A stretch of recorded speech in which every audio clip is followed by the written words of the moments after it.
Welcome students once again. अब हम वही जेई सीरीज के अगले क्वेश्चन सीरीज की बात करते हैं। वर्क पावर एनर्जी तक के क्वेश्चन हमने यहां देखने हैं। आइए देखिए आराम से क्वेश्चन को। पहले आप आराम से पढ़ेंगे और फिर कॉन्सेप्ट को माइंड में लगाएंगे और फिर उसको सॉल्व करेंगे। आइए पढ़ लीजिए।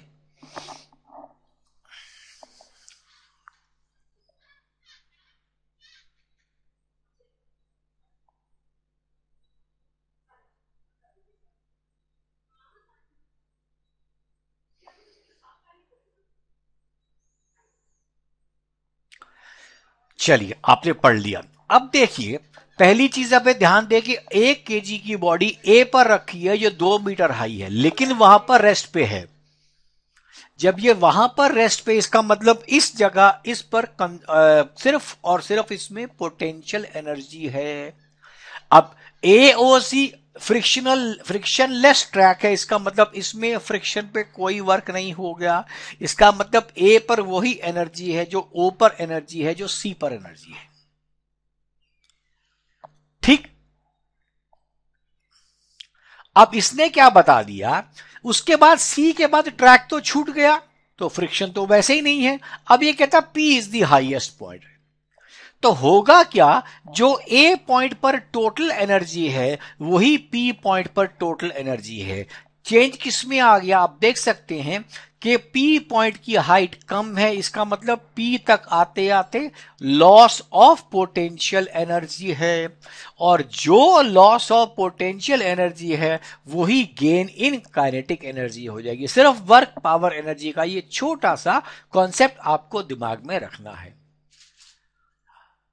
ध्यान दीजिएगा कि ए पॉइंट पर बॉडी रेस्ट पे है, ट्रैक फ्रिक्शनलेस है, तो आप आसानी से वर्क एनर्जी थ्योरम का उपयोग कर सकते हैं। तो ए पॉइंट पर आइए पहले एनर्जी निकालते हैं, उसके बाद हमने फिर पी पॉइंट के ऊपर निकलनी है एनर्जी। पी हाईएस्ट पॉइंट है तो पी के ऊपर सिर्फ काइनेटिक बचेगी, पोटेंशियल हम चेक कर सकते हैं। आइए दोनों चेक करते हैं।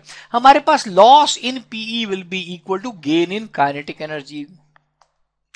अब M1 है तुम्हारा, जी उसने 10 बता रखा है, और पोटेंशियल एनर्जी हमने सीधा ही लॉस निकाल लिया, that is 2 - 1 which is 10 joules, and this has to be the potential energy. अब इसको हमने, अगर इसको थोड़ा सा डिफरेंट किया जाता, हो सकता है हमसे वेलोसिटी पूछी जाती, तो this 10 joule must be half mv², ये पूछा जा सकता था। या टॉप मोस्ट पॉइंट के ऊपर कितनी हॉरिजॉन्टल वेलोसिटी होगी, ये पूछा जा सकता था। मतलब वो क्वेश्चन अलग है, लेकिन इसने बहुत सिंपल पूछा, सिर्फ हमसे पूछा पी पॉइंट के ऊपर हाइट इतनी है तो वहां पर काइनेटिक एनर्जी बताइए। तो पोटेंशियल एनर्जी हमको मालूम है mg/1 होगी, और ए पॉइंट पे mg/2 है, माइनस करके हमने आंसर निकाल दिया। आई होप ये क्वेश्चन आपको बहुत आसान होगा। कई बार बच्चे क्या है, डायग्राम देख के सोचते हैं पता नहीं क्या क्या पूछ लिया गया। जरा आराम से पढ़िए, इसमें कुछ भी नहीं ऐसी चीज है जो आपको मालूम हो। अननोन कोई चीज नहीं है, तो आप इसको आराम से, मैंने गलत बोल दिया, कोई भी ऐसी चीज नहीं जो आपको ना मालूम हो। चलिए हम चलते हैं इसके अगले क्वेश्चन पर। आइए, ये फिर क्वेश्चन आया है। देखिए दो फोर्सेस P और Q हैं, एक बार आप पूरे ध्यान से पढ़ लीजिए। P और Q और इसके बीच का रिजल्टेंट R है। जैसी मेरा वीडियो है पॉज करके एक बार पढ़ ले। अब आपको यह बताया कि रिजल्टेंट और P दोनों का मैग्नीट्यूड बराबर है। अब आपको एंगल निकालना है जो 2P और Q बनाए, किससे, Q से। आइए डायग्राम से थोड़ा समझते हैं। देखिए अगर मेरे पास आंसर मेरा P के बराबर है तो देखिए कैसा बनेगा डायग्राम, लगभग ये बनेगा, आप देख सकते हैं।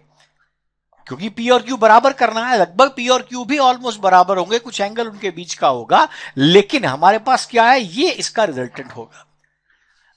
अब हमारे को क्या दिया गया है, अब फोर्स किसके एंगल निकाले, इस दूसरे केस में 2P का, तो अपन ने क्या किया, देखिए P को डबल कर दिया और Q उतना ही रहने दिया, और अब मैं Q को निकालने वाला हूं। इसका रिजल्टेंट देखिए क्या बनेगा, पहले वो पॉइंट बना दिया और ये बन गया, अब ये बीच का हो गया। आप इस एंगल को डायग्राम से भी निकाल सकते हैं। खैर अभी आपको डायग्राम की जरूरत नहीं है, उसके बिना मैं आपको मैथमेटिकल मॉडल में सिखाया था, क्योंकि डायग्राम से निकालने के लिए पहले बच्चों को बहुत सी प्रैक्टिस उसकी हो जानी चाहिए इस टाइप के क्वेश्चन की, विच इज नॉट देयर। तो आपने फॉर्मूलों को यूज किया था क्लास 11 में, हम उसी को यूज कर रहे हैं। आइए, रिजल्टेंट का फॉर्मूला आपको याद होगा, P square plus Q square plus 2pq cos theta, ये ले लीजिए। अब इसमें आर और पी दोनों बराबर हैं, हमने कर दिया सर। तो अब हमने आर और पी को बराबर किया तो क्यू को उड़ा दिया, आर और पी को सब तरफ से पी कॉमन आ गया, आर स्क्वायर पी स्क्वायर दोनों बराबर है, लास्ट में बच गया q plus 2p cos theta equal to 0। अब देखेंगे मेरा जो ये वाले क्वेश्चन मैं आपके सामने जेई के करवा रहा हूं, इसमें मैं 2-3 स्टेप्स को अवॉइड कर रहा हूं ताकि आप वो खुद करने की आदत डालें। जब आप जेई लेवल पे जाने की कोशिश करते तो आपको हर स्टेप को लिख लिख के करना, उससे बचना है। तो मेरे पास q plus 2pq cos theta आ गया। अब हमारे को देखिए tan थीटा का क्या फॉर्मूला होता था, it use to be q cos theta upon p plus q sin theta upon p plus q cos theta, q sin theta upon p plus q cos theta. लेकिन इसमें आपको angle q से निकालना है, तो मेरे पास एंगल 2q से नापेंगे, तो मेरे पास tan एंगल विद q क्या बन जाएगा, 2p sin theta upon q plus 2p cos theta. और अभी अभी हम निकाल चुके हैं q plus 2p cos theta की वैल्यू 0 है। तो अगर डिनोमिनेटर 0 आ गया, tan अल्फा कितना आएगा, something by 0 which is again to be undefined, और we can say the angle has to be pi by 2 और 90 डिग्रीज। आप देख भी सकते हैं लगभग Q और मतलब इसका रिजल्टेंट का आंसर जो है विद Q से लगभग 90 डिग्री बना रहा है, तो आपका एंगल 90 डिग्री बन गया। क्लियर? आराम से समझिएगा, फिर एक बार दिमाग में डाल लीजिएगा मेरे कहने के बाद, और मैं चल रहा हूं अब अगले क्वेश्चन पे।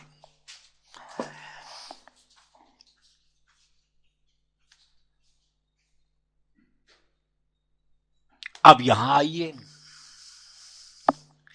B square upon 2 mu naught की वैल्यू निकालनी है। अब जिन लोगों ने क्लास 11th मतलब 12th कर चुके हैं उनको ये मालूम है बी स्क्वायर, क्योंकि आपने मैग्नेटिक इफेक्ट्स ऑफ करंट में ये रखा था और आपके दिमाग में था कि ईएम वेव्स के अंदर बी स्क्वायर अपॉन 2 म्यू क्या होता था, it used to be energy density. तो क्लास 11th वालों को ये क्लियर नहीं होगा कि बी मैग्नेटिक फील्ड इंटेंसिटी है और म्यू नॉट परमिएबिलिटी है। फिर भी कोई निकालना चाहे तो आप निकाल सकते हैं बी और म्यू नॉट, फॉर्मूले आपकी एनसीईआरटी की बुक के आखिर में दिए। लेकिन यहां पर हमें क्योंकि मालूम है B square upon 2 mu naught energy density है, इसलिए हम सीधा इसकी एनर्जी डेंसिटी निकालने की कोशिश करेंगे। एनर्जी डेंसिटी का फॉर्मूला क्या है, energy divide by volume. Energy का फॉर्मूला वही है जो वर्क का है, that is ml2t-2।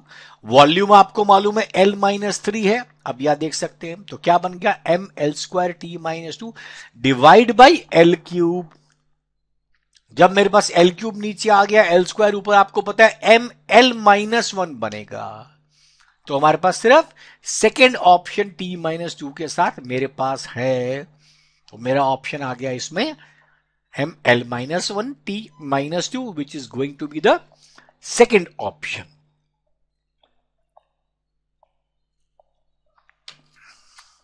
I presume आपको ये क्वेश्चन समझ आए होंगे इस वीडियो में। कृपया इनको एक एक को देखते चलें और साथ में आपको ये क्लियर होता जाएगा कि देखिए इनमें ये क्वेश्चन जो 11th वालों ने नहीं देखा या 12th वालों के दिमाग में, 12th वालों को आता होगा, बाकी और लोगों को से पीछे जो आपने क्वेश्चन किए उसमें कोई भी ऐसा कॉन्सेप्ट नहीं आया है जो आपको नहीं मालूम था, सिर्फ एप्लीकेशन थोड़ी सी आपको सीखनी थी। सो इसलिए जेई को क्लियर करना कोई मुश्किल काम नहीं है। हाँ, क्वेश्चन आप करने की आदत डालिए। अगर आपने सिर्फ मेरे वीडियोस के सोल्यूशन देखे और आगे चले तो वो काम नहीं चलेगा। आप वीडियो के सोल्यूशन को आप खुद पहले करें, तभी आप इसको आगे सक्सेसफुल हो पाएंगे। चलिए, so please tell your friends to use it. Thank you and all the best. आप इसको यूज करें और टेल योर फ्रेंड्स।